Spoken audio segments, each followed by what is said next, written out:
ആദിഷഡ്കം, മധ്യഷഡ്കം, അന്ത്യഷഡ്കം എന്നിങ്ങനെ തിരിക്കും. അപ്പം ഈ ഷഡ്കം വരുന്നതെല്ലാം ശുഭഫലം നൽകിക്കൊണ്ട് ഇരിക്കുന്ന നക്ഷത്രങ്ങളായിരിക്കും ഈ വർഷം. ഇതെല്ലാം വെട്ടിപ്പോയി ഇതിലേതായിരിക്കും ഈ വ്യക്തിക്ക് അനുഭവയോഗ്യമായി തീരുന്നത് എന്ന് കണ്ടെത്താൻ നമുക്ക് കഴിയണം. നമ്മൾ ഏതെങ്കിലും ഒരു പ്രമാണത്തിൽ അടിയുറച്ച് നിന്നുകൊണ്ട് ഒരു വ്യക്തിയുടെ ഫലം, ഏത് നക്ഷത്രമായാലും ഏതൊരു വ്യക്തിയുടെയും ഫലം നോക്കുമ്പോൾ അവിടെ എല്ലാം അബദ്ധഫലമായി തീരാനാണ് സാധ്യത. അപ്പോൾ 6-ൽ ശനിയും 9-ൽ വ്യാഴവും പ്രതികൂല ഫലം ചിന്തിക്കേണ്ട. പക്ഷേ വിഷുഫലത്തിൽ ആദിശൂലത്തിൽ. സഞ്ജയൻ സർ, നമസ്കാരം. നമസ്കാരം. ABC മലയാളം ജ്യോതിഷത്തിലേക്ക് സ്വാഗതം. വിഷു 2025 വിഷു വരുവാണല്ലോ. അപ്പം പലപ്പോഴും നമ്മൾ ജ്യോതിഷവശാൽ അതിനെ ചിന്തിക്കുമ്പോൾ നമ്മൾ വിഷുവിന് മുമ്പും വിഷുവിന് ശേഷവും എന്നൊരു കാര്യമുണ്ട്. അതായത് വിഷുവിന് ശേഷം നിങ്ങളുടെ ഫലങ്ങൾ എന്നൊരു കാര്യമുണ്ടല്ലോ. എന്തുകൊണ്ടാണ് അങ്ങനെ ഒരു സിസ്റ്റം വന്നത്? പുരാതന ഒരു ഭാരതീയ കണക്കനുസരിച്ച് സൂര്യൻ ഭൂമധ്യരേഖയ്ക്ക് നേരെ വരുന്ന ദിവസമാണ് ഒരു വർഷം ആരംഭിക്കുന്നതായിട്ട് കണക്കാക്കുന്നത്. വിഷു മുതൽ 10-ാം ഉദയം വരെ അതിൻ്റെ ഒരു പ്രധാന സമയം. 10-ാം ഉദയം എന്ന് പറയുമ്പോൾ സൂര്യൻ ഭൂമധ്യരേഖയ്ക്ക് നേരെ എത്തുന്നു എന്നുള്ളതാണ് കണക്കാക്കുന്നത്. അപ്പോൾ ഭാരതീയം എന്ന് മാത്രമല്ല, പ്രാചീനമായ ഭൂമിയിലെ എല്ലാത്തരം സംസ്കാരങ്ങളിലും നമ്മളുടെ വർഷം കണക്കാക്കാൻ ആദ്യമേ തീരുമാനിച്ചിരുന്നത് ഈ ഒരു ദിവസമാണ്. പിന്നീട് അത് ഓരോ കാലയളവിലും വന്ന ഓരോ പുതിയ സംസ്കാരങ്ങൾ അതിനെ കുറെ മാറ്റിമറിച്ചിട്ടുണ്ട്. മലയാള വർഷം തന്നെ കൊല്ലവർഷം എന്ന് പറഞ്ഞ 1200 അല്ലേ ഇതിപ്പോൾ. അപ്പോൾ നമ്മുടെ ശകവർഷം നോക്കുമ്പോൾ സംസ്കൃത വർഷം, ഇതെല്ലാം സംസ്കൃത വർഷം നോക്കുമ്പോൾ നമ്മൾ ഈ മേടമാസം 1 മുതലുള്ളതിനെയാണ് പ്രാധാന്യത്തോടു കൂടി കാണുന്നത്. മേടം 1 മുതൽ മേടം 10 വരെയുള്ള സമയമാണ് ഏറ്റവും ശ്രേഷ്ഠം. അതിന് 10-ാം ഉദയത്തിന് നമ്മൾ മുഹൂർത്തം നോക്കണ്ടെന്ന് പറയും ഏത് ശുഭകാര്യം ചെയ്യുന്നതിന്. അത്രമാത്രം സൂര്യൻ്റെ പ്രാധാന്യം ഭൂമിയിലേക്ക്, സൂര്യൻ്റെ അമൃതരശ്മികൾ ഭൂമിയിലേക്ക് പതിയുന്ന ദിവസം എന്നൊക്കെയാണ് കണക്കാക്കുന്നത്. അങ്ങനെ ഇപ്പോൾ മുതലാണ് ശരിക്കും വർഷം ആരംഭിക്കുന്നത്. അതിനെ നമ്മൾ അത്രമാത്രം ഭംഗിയാവണ്ണം വരവേൽക്കണം. 1200 മലയാളം 1200 കൊല്ലവർഷം, കൊല്ലം പട്ടണം ഉണ്ടായ വർഷമാണെന്നൊക്കെയാണ് പറയുന്നത്. ഇങ്ങനെ കേൾക്കാം. എന്തായാലും ഈ ഒരു പുരാതനമായ സംസ്കൃതിയിൽ നിന്ന് വ്യത്യസ്തമായിട്ട് പിന്നീട് വന്ന സംഭവമാണത്. മറ്റേത് വർഷങ്ങൾ ഇങ്ങനെ ഒരുപാട് പോയിരിക്കുകയല്ലേ. ഇപ്പം യുഗങ്ങൾ കണക്കാക്കുന്നതും മന്വന്തരങ്ങൾ കണക്കാക്കുന്നതും ഒക്കെ ഒത്തിരി നിയമങ്ങളും കണക്കുകളും ഒക്കെ ഉണ്ട്. ചതുർയുഗങ്ങൾ, അങ്ങനെ എത്രയോ ചതുർയുഗങ്ങൾ, അങ്ങനെ മന്വന്തരങ്ങൾ, ഇങ്ങനെ ഭൂമിയിൽ ധാരാളം യുഗാന്തരങ്ങളായിട്ട് ആളുകൾ ജനിക്കുന്നു, മരിക്കുന്നു, ഇങ്ങനെയൊക്കെയുള്ള കണക്ക് വയ്ക്കുമ്പോൾ മോഡേൺ സയൻസ് പറയുന്നത് ഇത്ര ലക്ഷം വർഷങ്ങൾ എന്നൊക്കെയല്ലേ. അത് വീണ്ടും അവർ തിരുത്തി മാറ്റിക്കൊണ്ടിരിക്കുക. ഫോസിലുകളൊക്കെ കിട്ടുന്നതൊക്കെ വെച്ചാണല്ലോ അവരതൊക്കെ കണക്കാക്കുന്നത്. പക്ഷേ ഭാരതീയ സംസ്കാരം അതിൽ നിന്നൊക്കെ വ്യത്യസ്തമായിട്ട് ഇതിന് കുറേ കണക്കുകൾ പറഞ്ഞിട്ടുണ്ട്. ഇതിനെല്ലാം പ്രധാനമായിട്ട് വരുന്ന ഈ ഭൂമധ്യരേഖയ്ക്ക് നേരെ സൂര്യൻ വരുന്നത് എന്ന് പറയുന്ന ഉത്തരായണവും ദക്ഷിണായനവും കണക്കാക്കുന്നതും ഇവിടെ വെച്ച് തുടങ്ങുകയാണല്ലോ. ഈ ഫലങ്ങളുടെ കാര്യത്തിൽ അങ്ങനെ ഒരു വ്യത്യാസം വരുന്നത് ഈ ഒരു കാര്യം ഉള്ളത് കൊണ്ടാണ്.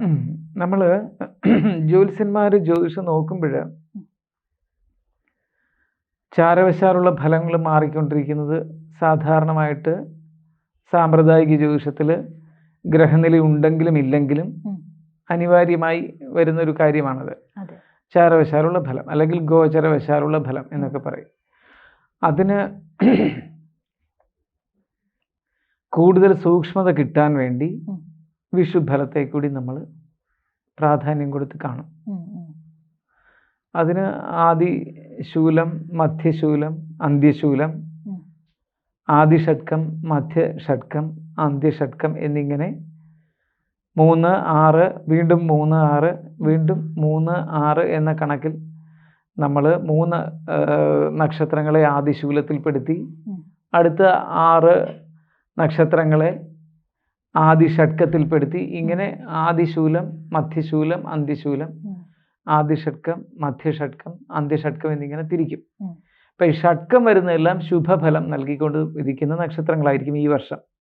എന്ന് വെച്ചാൽ ഈ വർഷം എന്ന് പറഞ്ഞാൽ മേടം 1 മുതൽ കണക്കാക്കുന്ന കാലയളവിൽ അടുത്ത മേടം വരെയുള്ള ആ ഒരു വർഷം അതിൻ്റെ മേഷരവി സംക്രമം എന്നൊക്കെ പറയും. ആ സംക്രമം ആദിത്യൻ മീനം രാശിയിൽ നിന്ന് മേടം രാശിയിലേക്ക് സംക്രമിക്കുന്ന ആ സമയം മുതൽ അടുത്ത ഒരു വർഷ കാലയളവ് അതുവരെയുള്ള ഫലത്തിൽ നമ്മൾ നോക്കുമ്പോൾ ആദിശൂലം, മധ്യശൂലം, അന്ത്യശൂലം എന്നിങ്ങനെ ആദിഷഡ്കം, മധ്യഷഡ്കം, അന്ത്യഷഡ്കം എന്നിങ്ങനെയും നക്ഷത്രങ്ങളെ വേർതിരിച്ച് കണ്ടിട്ട് അവയുടെ ഗുണദോഷങ്ങളെ കാണുക ഒരു രീതിയുണ്ട്. അത് പഞ്ചാംഗത്തിലേക്ക് നമ്മൾ കുറിച്ച് വെച്ചിട്ടുണ്ട്. ഇതും എടുത്ത് ഈ ചാരവശാൽ മാറുന്ന ശനിയുടെയും വ്യാഴത്തിൻ്റെയും മറ്റും ഗ്രഹങ്ങളുടെയും ഫലങ്ങളെ നമ്മൾ കൂട്ടിയിണക്കി ഇതിലേതാണ് കൂടുതൽ ഫലപ്രദമായി വരുന്നത് എന്നൊക്കെ പറഞ്ഞ് നോക്കി ഫലം പറയുമ്പോൾ കൂടുതൽ സൂക്ഷ്മമായിട്ട് വരും. ഇപ്പോഴ് ചിത്തിര, ചോതി, വിശാഖം ഈ നക്ഷത്രങ്ങൾക്കാണ് ആദിശൂലം ഈ വർഷം വന്നിരിക്കുന്നത്. ചിത്തിര, ചോതി, വിശാഖം. അപ്പോൾ ഇപ്പൊ വിശാഖത്തിന്റെ മുക്കാൽ ഭാഗമാകുന്ന തുലാക്കൂറിൽ വന്നിരിക്കുന്ന വിശാഖ നക്ഷത്രക്കാരെ നോക്കുകയാണെങ്കിൽ ഇപ്പോഴവർക്ക് 5-ൽ നിന്ന് 6-ലേക്ക് ശനി വന്നിരിക്കുക. അത് കുഴപ്പമില്ല. പിന്നെ ഇപ്പം 7, 8, 9-ലേക്ക് വ്യാഴം വരാൻ പോവുകയാണ്. അപ്പോൾ 9-ലേക്ക് വ്യാഴം എന്ന് പറയുമ്പോൾ മിഥുനം രാശിയിലേക്ക് വ്യാഴം വരാൻ പോവുകയാണ്. അപ്പോൾ 6-ൽ ശനിയും 9-ൽ വ്യാഴവും പ്രതികൂല ഫലം ചിന്തിക്കേണ്ട. പക്ഷേ വിഷുഫലത്തിൽ ആദിശൂലത്തിൽ വിശാഖം വന്നിട്ടുണ്ട്. വിഷുഫലത്തിൽ ആദിശൂലത്തിൽ വിശാഖം വന്നിരിക്കുന്നതിനാൽ അത് പ്രതികൂല ഫലമാണ്, ദോഷഫലമാണ്. പക്ഷേ നമ്മൾ ചാരവശാലുള്ളതെല്ലാം നോക്കുമ്പോൾ 6-ൽ ശനിയുണ്ട്, 9-ൽ വ്യാഴം വരാൻ പോകുന്നു. അതൊരു 360 ദിവസമെങ്കിലും വ്യാഴം അങ്ങനെ നിൽക്കും. അങ്ങനെ നോക്കുമ്പോൾ അത് ശുഭവും ഇത് ദോഷമായിരിക്കുന്നതിന് എങ്ങനെ ചേർത്ത് പറയും? അവിടെയൊക്കെയാണ് നമ്മൾ ഒരുപാട് സൂക്ഷ്മമായിട്ട് കാര്യങ്ങളെ അപഗ്രഥിക്കേണ്ടത്. അപ്പോൾ ചിലർ വന്ന് പറയും നമുക്കിപ്പോഴും വ്യാഴവും ശനിയും അനുകൂലമായിട്ടുണ്ട് എന്നിനിയും കുറച്ച് മാസങ്ങൾ കഴിയുമ്പോൾ അടുത്ത മാസം മുതൽ അങ്ങോട്ട് വന്ന് പറയാൻ തുടങ്ങും. പക്ഷേ വിശാഖ നക്ഷത്രക്കാരി അല്ല വിശാഖ നക്ഷത്രക്കാരൻ വന്ന് പറഞ്ഞു എനിക്ക് എന്നിട്ടും ദോഷഫലമാണ് വന്നുകൊണ്ടിരിക്കുന്നതെന്ന് ഈ വിഷു മുതൽ അടുത്ത വിഷു വരെയുള്ള ഈ വിടവിനിടയിൽ എപ്പോഴെങ്കിലും വന്ന് പറഞ്ഞാൽ ഉടനെ വിഷുഫലത്തിനെ ഫോക്കസ് ചെയ്തിട്ട് നമ്മൾ ആ വശവും കൂടി സൂക്ഷ്മമായിട്ട് ചിന്തിച്ചിട്ട് വേണം ഫലം പറയണം. കാരണം വിഷുഫലത്തിൽ ആദിശൂലം മോശമാണല്ലോ. അപ്പോൾ നമ്മൾ ഈ വിഷുഫലമാണോ ഏറ്റവും കൃത്യമായിട്ടുള്ള ഒരു ജാതക ഫലം എന്ന് പറയുന്നത്? അല്ല, നക്ഷത്രഫലം എന്ന് പറയുന്നത് അങ്ങനെയില്ല. കാരണം ഈ ചാരവശാലുള്ള ഫലം ഇതെല്ലാം ഒരു ഹരിക്കലാണ്. എല്ലാ പ്രമാണങ്ങളും വെച്ചിട്ട് ഈ പ്രമാണങ്ങളെല്ലാം സാമാന്യ വിധിയായി കണ്ടുകൊണ്ട് അതിൻ്റെ അതീവ സൂക്ഷ്മതയിലേക്ക് നമ്മൾ പോയി നോക്കുമ്പോഴാണ് അതിൻ്റെ ഉത്തരം സൂക്ഷ്മമായിട്ട് നമുക്ക് കാണാൻ സാധിക്കുന്നത്.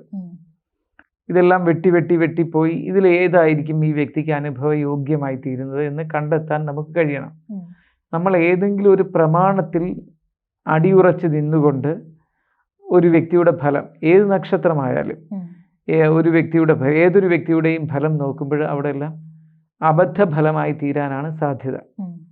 നമ്മൾ ഈയിടയ്ക്ക് ഒരു വീഡിയോ ചെയ്തിരുന്നില്ലേ, 7.5 ശനി ബാധിക്കാത്ത നക്ഷത്രങ്ങൾ ഉണ്ടായിരുന്നു. ഇപ്പോഴും 7.5 ശനി ബാധിക്കാത്ത നക്ഷത്രങ്ങളല്ല, 7.5 ശനി ബാധിച്ചുകൊണ്ടിരുന്ന നക്ഷത്രങ്ങളിൽ അപൂർവം ചില ആളുകൾ 7.5 ശനി ബാധിക്കാതെ ഇരുന്നു എന്ന് പറഞ്ഞിരുന്നു. അത് എന്തുകൊണ്ടെന്ന് പറഞ്ഞിരുന്നു. അതുപോലെ ഇവയ്ക്കും നമ്മളിങ്ങനെ ചിന്തിക്കണം. വിഷുഫലം എവിടെയൊക്കെ ഫലിക്കുന്നുണ്ട്, ഗോചരവശാലുള്ള ഫലം എവിടെയൊക്കെ ഫലിക്കുന്നുണ്ട്, ഗ്രഹനിലവശാലുള്ള ഫലം എവിടെയെല്ലാം ഫലിക്കുന്നുണ്ട്, പിന്നെ ഓരോ നക്ഷത്രത്തിൻ്റെയും ഓരോ പദത്തിൻ്റെയും ഇവരേത് പാദത്തിലാണ്, 1-ാം പാദം, 2-ാം പാദം, 3-ാം പാദം, 4-ാം പാദം എന്നിങ്ങനെ ചിന്തിക്കുമ്പോൾ ഏത് പാദത്തിലുള്ളവരാണ്. ഓരോ പാദത്തിലുള്ളവർക്കും ഓരോ നക്ഷത്രത്തിന് 4 പാദങ്ങളുണ്ട്. അതിൽ ഓരോ പാദത്തിലുള്ളവർക്കും വ്യത്യസ്തമായ സംസ്കാരവും സ്വഭാവവും ഒക്കെ പ്രകടമായിട്ടുണ്ട്. ഇപ്പം വിശാഖത്തിൻ്റെ മുക്കാൽ വരെയുള്ള തുലാക്കൂറുകാരുടെയും വിശാഖത്തിൻ്റെ അവസാന കാൽഭാഗമാകുന്ന വൃശ്ചികക്കൂറുകാരുടെയും സ്വഭാവത്തിൽ വിശാഖമാണെന്ന് പറഞ്ഞിട്ട് കാര്യമില്ല, മാറ്റമുണ്ട്. അതെ, നന്ദി സർ. ജ്യോതിഷമോ വാസ്തുവോ പൂജയോ നിങ്ങൾക്ക് ആവശ്യമുണ്ടോ? താഴെ കാണുന്ന നമ്പറിൽ വാട്സപ്പ് ചെയ്യൂ. നിങ്ങൾ ചെയ്യേണ്ടത് ഇത്രമാത്രം: താഴെ കാണുന്ന നമ്പർ നിങ്ങളുടെ മൊബൈലിൽ സേവ് ചെയ്യൂ. അതിനുശേഷം ഞങ്ങളുടെ നമ്പറിലേക്ക് വാട്സപ്പിലേക്ക് ഹായ് അയയ്ക്കൂ. ജ്യോതിഷ സംബന്ധമായ എല്ലാ ആവശ്യങ്ങൾക്കും ABC മലയാളം നിങ്ങളോടൊപ്പമുണ്ട്. സമ്പൂർണ്ണ ജാതകം, സാധാരണ ജാതകമല്ല, സമ്പൂർണ്ണ ജാതകം. 75 പേജുകളടങ്ങിയ സമ്പൂർണ്ണ ജാതകം 250 രൂപയ്ക്ക് നിങ്ങളുടെ കൈകളിലേക്ക്. അതിനായി നിങ്ങൾ ചെയ്യേണ്ടത് ഇത്രമാത്രം: താഴെ കാണുന്ന നമ്പറിൽ ബന്ധപ്പെടുക. ജ്യോതിഷവുമായി ബന്ധപ്പെട്ട എല്ലാ വിശേഷങ്ങളും നിങ്ങളിലേക്കെത്താൻ ABC ജ്യോതിഷം സബ്സ്ക്രൈബ് ചെയ്യുക.